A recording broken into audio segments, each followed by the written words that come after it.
Hello students, welcome to Eklavya study point. आज की इस वीडियो में देखेंगे हम class 11th home science subject chapter number 7 है आपका विभिन्न संदर्भों में सरोकार और आवश्यकताएं। इस चैप्टर का बी पार्ट है ये संसाधन उपलब्धता और प्रबंधन। इससे पहले के सारे चैप्टर हम कंप्लीट कर चुके हैं, आप प्लेलिस्ट में जाकर देख सकते हैं। टेलीग्राम चैनल जरूर ज्वाइन करें जो क्लास 11th ईएसपी नाम से है। यहाँ पे आपको सारे पीडीएफ नोट्स मिल जाएंगे। जो भी लेटेस्ट अपडेट है एग्जाम से संबंधित या वीडियो से संबंधित हमारे चैनल की, वो सारी आपको यहाँ पर दे दी जाएंगी और सारे वीडियो लिंक्स भी है जो आपको यहाँ पर प्रोवाइड करा दिए जाएंगे। तो आप टेलीग्राम चैनल जरूर ज्वाइन करें। इंस्टाग्राम पे फॉलो कर लें, यूजर आईडी है एकलव्य स्टडी पॉइंट। जो भी आपके क्वेश्चन है आप हमसे यहाँ पर पूछ सकते हैं। वेबसाइट जरूर विजिट करें जो एकलव्य स्टडी पॉइंट .com नाम से। यहाँ पे आपको हर सब्जेक्ट के chapter wise theory notes, MCQ question, short question, long question provide करा दिए जाएंगे और आप यहाँ से पीडीएफ नोट्स जो है वो भी डाउनलोड कर सकते हैं। ठीक है, चलिए पहला टॉपिक देखते हैं, संसाधन उपलब्धता क्या है। तो देखिए, संसाधन उपलब्धता वे चीजें या साधन हैं जिनका उपयोग हम अपने लक्ष्यों को पाने के लिए करते हैं। जैसे धन हो गया, समय हो गया, स्थान हो गई, ऊर्जा हो गया। ठीक है, तो ये सारे क्या हैं? संसाधन है। तो हमारे जीवन के जो भी लक्ष्य हमें प्राप्त करने हैं तो हम इन संसाधनों से उन चीजों को प्राप्त करने की कोशिश करते हैं।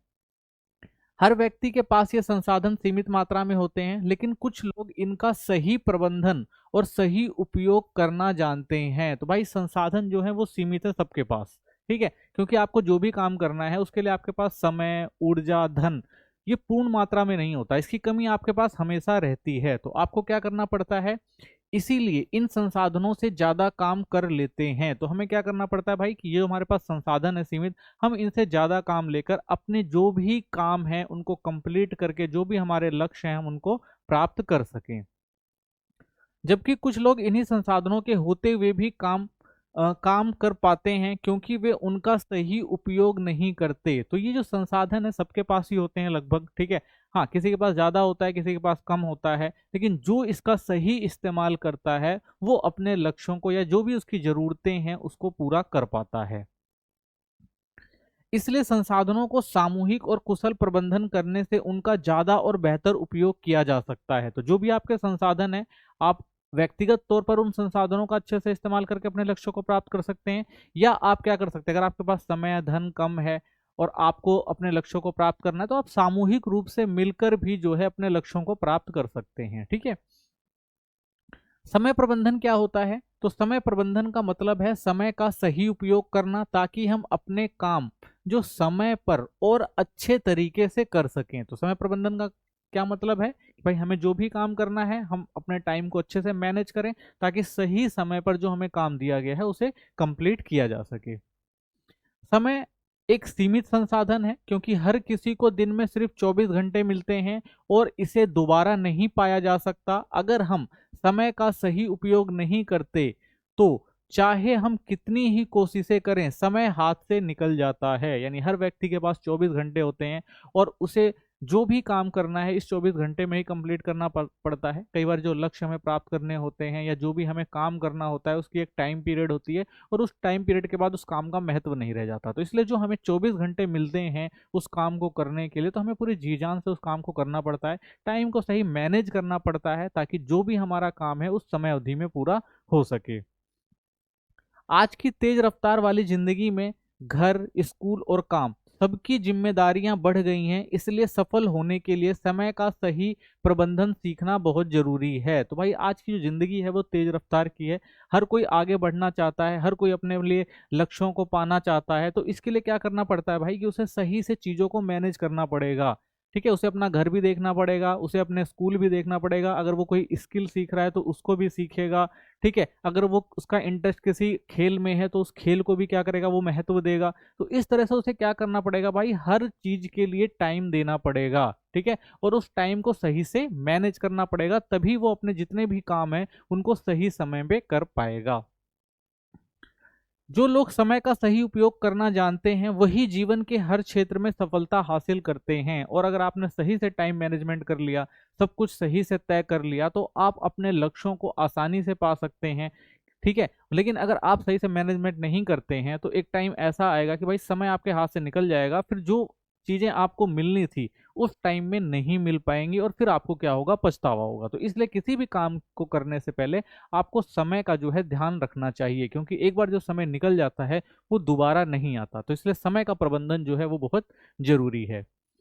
समय प्रबंधन का सिद्धांत क्या है? तो देखिए, समय प्रबंधन का सिद्धांत ये कहता है कि हमें सिर्फ व्यस्त रहने के बजाय परिणाम पर ध्यान देना चाहिए। तो समय प्रबंधन क्या कहता है भाई, ऐसा नहीं कि हम काम में लगे हुए हैं, ठीक है, अपना पूरा टाइम दे रहे हैं, लेकिन जब उसका रिजल्ट ही नहीं निकल कर आ रहा है तो वो समय प्रबंधन किसी काम का नहीं है। ठीक है, यानी जो भी आप काम कर रहे हैं उसका एक रिजल्ट निकलना बहुत जरूरी है, जिस भी चीज को आप कर रहे हैं। ठीक है, तो सिर्फ टाइम बिताना या टाइम क्या नाम है व्यतीत करना कि भाई मैं ये काम कर रहा हूँ, पूरे जी जान से लगा हुआ हूँ और ये काम हो जाएगा, तो ऐसे में आप समय बर्बाद भी कर सकते हैं। क्योंकि अगर आपको जो जिस लक्ष्य के लिए आप समय लगा रहे हैं, अगर वो लक्ष्य आपको नहीं मिल रहा तो समय क्या है, बर्बाद ही एक तरह से देखा जाए तो। कई लोग या छात्र पढ़ाई करने के बजाय परीक्षा की चिंता करने में समय बर्बाद कर देते हैं। ये भी क्या है, गलत तरीका है कि भाई पेपर आ गए हैं तो आपको पढ़ाई करनी चाहिए, तो आप चिंता कर रहे हैं भाई सब्जेक्ट मेरा कमजोर है, मैं इसमें नंबर नहीं ला पाऊंगा, ठीक है, या मुझे ये चीजें याद नहीं हो रही हैं। तो इससे क्या होगा, आप डिप्रेशन में जाएंगे, तो आप समय को क्या करेंगे, और बर्बाद करेंगे। जबकि आपके पास जितना टाइम है आपको क्या करना चाहिए, इसको अच्छे से मैनेज करना चाहिए कि भाई मुझे 1 महीने का टाइम मिला है परीक्षा का, तो मैं उस पूरे 1 महीने को जी जान से लगा दूं, एक सही टाइम टेबल बना के उस पर काम करूं ताकि मैं परीक्षा में अच्छे नंबर ला सकूं। ठीक है, तो इसलिए क्या करना चाहिए भाई, समय का प्रबंधन जो है बिल्कुल सही से करना चाहिए। तो समय प्रबंधन सिद्धांत क्या कहता है कि भाई हमें सिर्फ व्यस्त नहीं रहना है बल्कि परिणाम के लिए प्रयास भी करना है। असली समय प्रबंधन का मतलब है जो जरूरी और उपयोगी काम है उन पर समय देना। तो भाई जो जरूरी काम है वो कीजिए, पढ़ाई आपका जरूरी काम है, आपको वो करना चाहिए, ना कि ये सोचने बैठ जाना चाहिए कि भाई मुझे ये सब्जेक्ट नहीं आता, मैं इसमें फेल हो जाऊंगा। और ऐसे क्या होगा, आप डिप्रेशन में जाएंगे और आपका समय बर्बाद होगा और दूसरे सब्जेक्ट को भी आप नहीं पढ़ पाएंगे। तो इसलिए जो जरूरी है, ठीक है, और उपयोगी है उस पर आपको समय देना जरूरी है। तो समय का सिद्धांत यही कहता है। समय योजना क्या होती है? तो समय योजना वह प्रक्रिया है जिसमें हम किसी निश्चित अवधि में किए जाने वाले कार्यों की पहले से सूची बनाते हैं। ठीक है, तो समय योजना क्या है भाई, कि हमने पहले ही एक सूची बना ली है कि हमें इस जगह पे समय देना है और इन इन जो भी चीजें लक्ष्य रखे हुए हैं उनको हासिल करना है।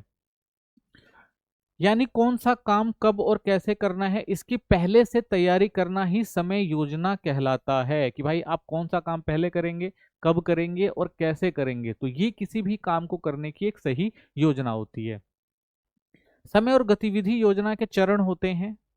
तो कार्य समय पर शुरू करें, तो जो भी काम आपने करने का प्रयास शुरू किया है उसे क्या है, बिल्कुल समय पर करें, टाल मटोल ना करें। अगर आपने एक प्लान बना लिया कि भाई मुझे ये करना है तो वो करना है, उसमें टाल मटोल ना करें, तय समय पर ही काम शुरू करें और जो आपने समय निश्चित किया है उसी पे आपको काम करना चाहिए। नियमित दिनचर्या बनाए रखना, रोजाना एक तय समय सारणी के अनुसार काम करना, यानी जो आपने टाइम टेबल बना लिया है आपको उसे फॉलो करना है नियमित तरीके से। ठीक है, ऐसा नहीं कि आपने टाइम टेबल बना लिया और कह रहे हैं भाई कल फॉलो करूंगा, परसों फॉलो करूंगा, या एक दिन आप फॉलो करके दूसरे दिन उसको टाल मटोल करते हैं, तो ये चीज भी गलत है। कार्य की प्राथमिकता तय करें, कौन सा काम जरूरी है और कौन सा बाद में किया जा सकता है यह भी तय करना भी जरूरी है। कि भाई कौन सा काम पहले करेंगे तो जरूरी है, इसे जरूरी है तो इसे पहले कर लें, और कौन सा काम हम बाद में कर सकते हैं तो उसको हम बाद का समय दे सकते हैं। ठीक है, तो ये 3 चीजें जो जरूरी याद रखनी है हमें जब भी हम कोई भी एक समय योजना बनाते हैं।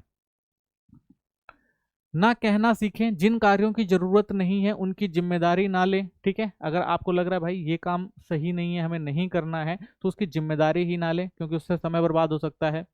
बड़े कार्यों को छोटे भागों में बांटे ताकि उन्हें करना आसान हो जाए। तो जो बड़े बड़े कार्य हैं उनको छोटे छोटे भागों में बांट देंगे तो करना आसान होगा। ठीक है, एक बड़े काम को आप लेकर बैठ जाएंगे और उसमें ज्यादा समय बर्बाद करेंगे तो आप जो है कर भी नहीं पाएंगे उससे, और आपका समय भी बर्बाद होगा। तो इसलिए क्या करें, छोटे छोटे पार्ट में उसको बांट लें। गैर जरूरी कार्यों पर समय ना गवाएं, अपनी ऊर्जा और समय को उपयोगी कामों में लगाएं। ठीक है, अगर कोई गैर गैर जरूरी कार्य है यानी जिसके बगैर भी आपका काम चल सकता है तो आप उसको होल्ड पर डाल दें, उसको बाद में करें, ताकि इससे आपकी ऊर्जा और समय जो है वो बर्बाद ना हो। एक समय में एक ही काम करें, मल्टीटास्किंग से ध्यान भटकता है। तो एक समय में आप एक ही काम करें, अगर एक साथ 2-3 काम करेंगे तो उससे आपका मन भटकेगा और कोई भी काम जो है वो सही से नहीं हो पाएगा।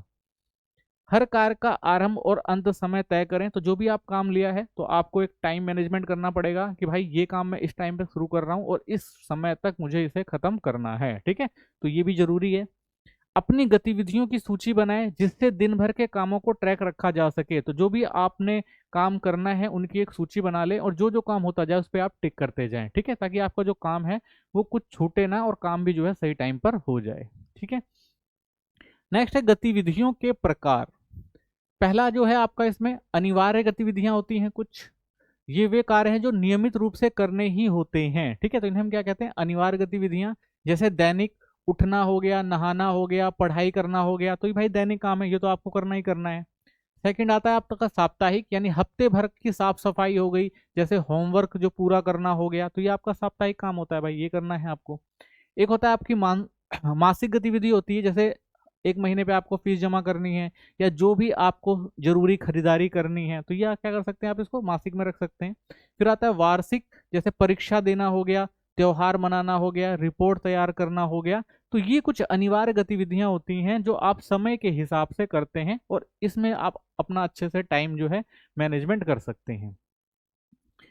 दूसरा आता है आपका ऐच्छिक या वैकल्पिक कार्य होते हैं, ठीक है ना, गतिविधियां होती हैं।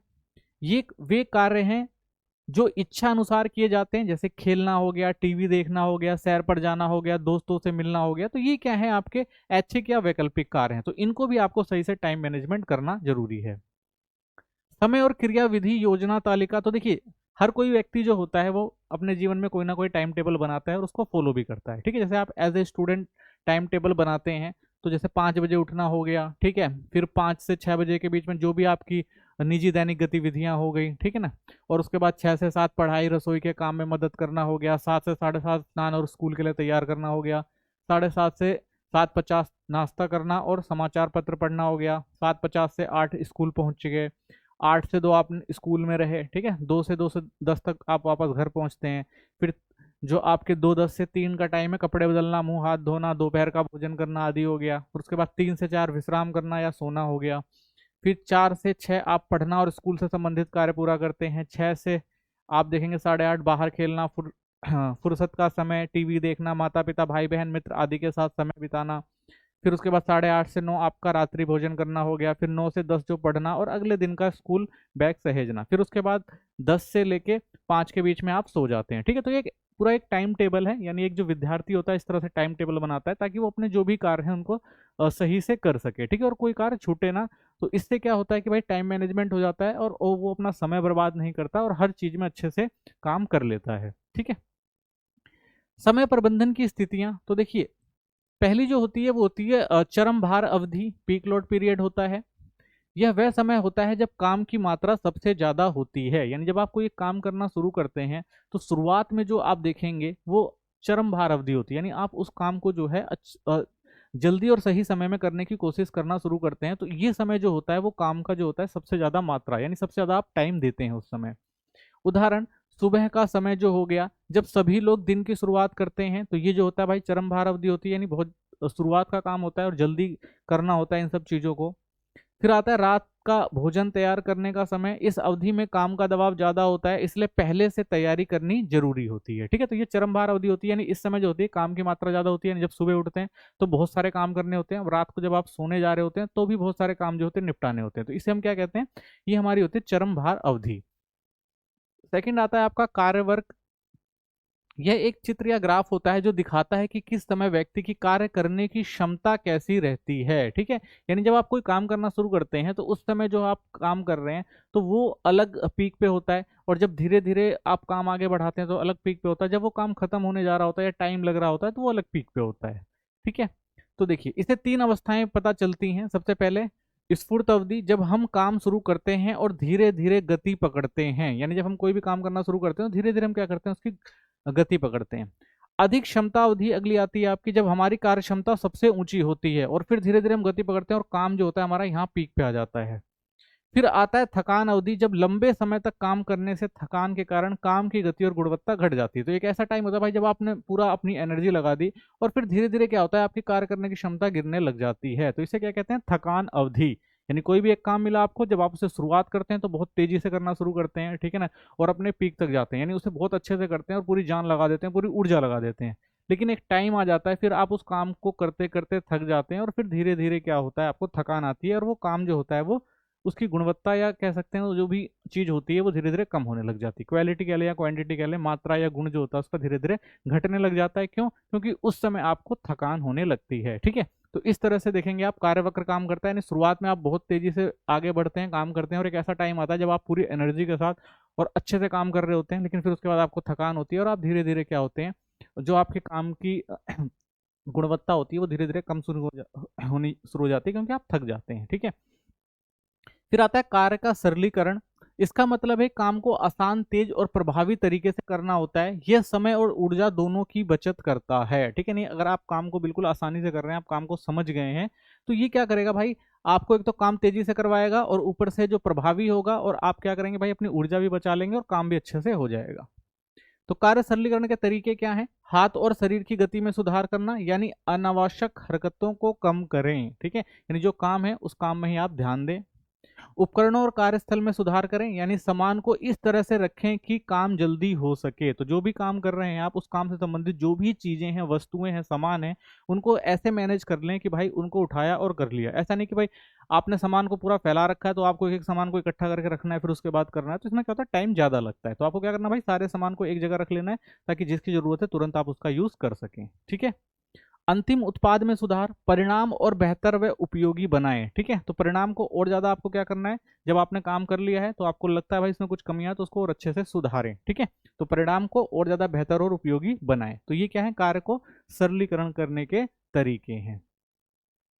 स्थान प्रबंधन क्या होता है? तो देखिए, स्थान प्रबंधन का मतलब है उपलब्ध जगह का ऐसा सही और सुंदर उपयोग करना जिससे काम करना जो है वो आसान हो जाए, आरामदायक हो जाए और प्रभावी हो जाए। तो आप जो भी काम कर रहे हैं उस स्थान का प्रबंधन आप बहुत अच्छे से कर लें, ताकि जो आप काम कर रहे हैं वो आराम से हो जाए। ठीक है, आपको ज़्यादा ऊर्जा भी ना लगानी पड़े और काम भी जो है वो अच्छा से हो, तो समय जो है आपका वो बेकार ना हो। तो स्थान प्रबंधन जो है बहुत जरूरी है, यानी जो भी आपकी जगह है, जो भी आपका स्पेस है, उसको आप अच्छे से मैनेज करें। एक सुप्रबंधित स्थान ना केवल काम करने समय सुविधा देता है, बल्कि आकर्षक और सुंदर भी दिखता है। ठीक है, अगर आपने अच्छे से सुप्रबंधित स्थान बना रखा है तो वहां पे आप क्या करेंगे भाई, काम करते समय आपको जो है सुविधा भी होगी, सबसे बड़ी बात, और आकर्षक भी और सुंदर भी दिखाई देगी वो जगह काम करते टाइम। ठीक है, स्थान प्रबंधन में बातें शामिल होती हैं। स्थान का नियोजन, यानी सबसे पहले हमें क्या करना भाई, स्थान का नियोजन करना है। कितनी जगह की जरूरत है और कैसे उपयोग करना है ये हमें याद रखना है।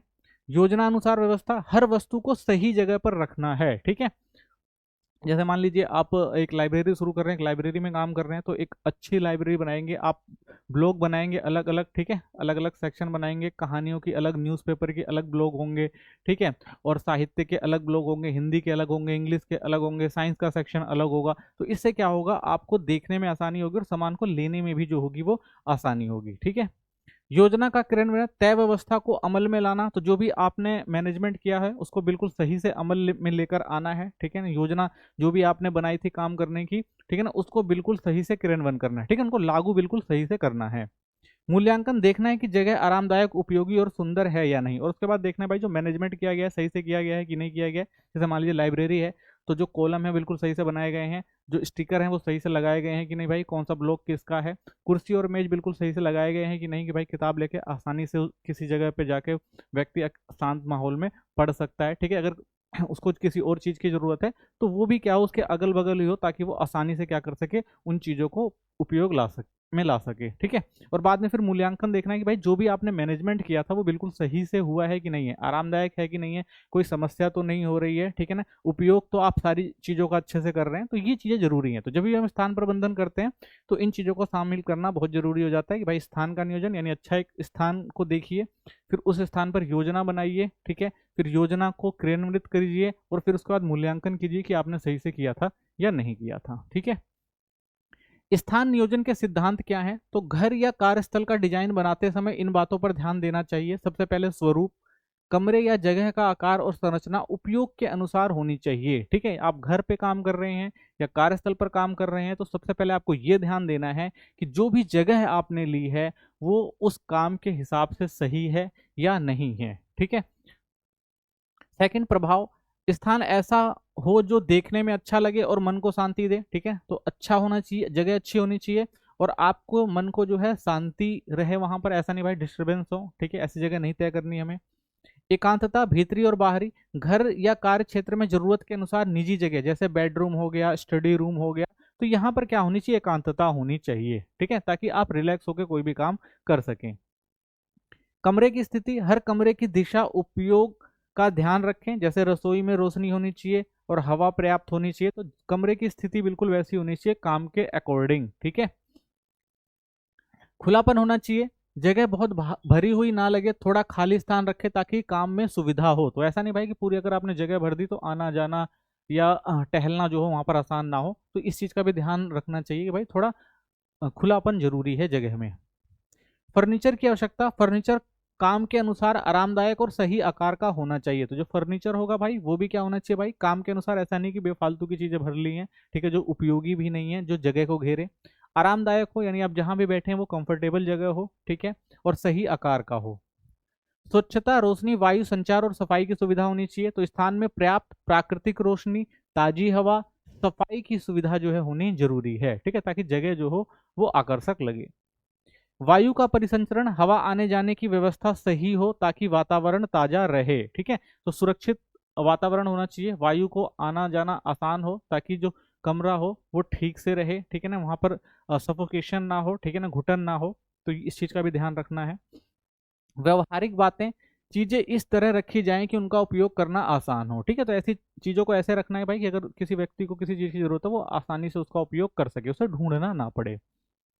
सुंदरता, सजावट सादगी और सामंजस्य के साथ हो ताकि स्थान आकर्षक और मन भावन लगे। तो सजावट जो होनी चाहिए वो सादगी की तरफ होनी चाहिए, जितनी जरूरत है उतना होना चाहिए, ठीक है, देखने में अच्छा लगना चाहिए और संबंधित चीजों को ही रखना चाहिए, फालतू की चीजें वहां नहीं रखनी चाहिए जिससे मन भटके, ठीक है ना, चीजें आकर्षक होनी चाहिए लेकिन ऐसी नहीं होनी चाहिए जो आपके मन को विचलित करे, ठीक है, तो इन सब चीजों का ध्यान रखना है जब भी आप किसी भी एक जगह की जो है वो मैनेजमेंट करते हैं, ठीक है। तो इसी के साथ ये चैप्टर खत्म होता है, मिलते हैं नेक्स्ट चैप्टर में। चैनल को सब्सक्राइब करें, वीडियो को लाइक करें और कोई कमेंट है तो जरूर करें। धन्यवाद।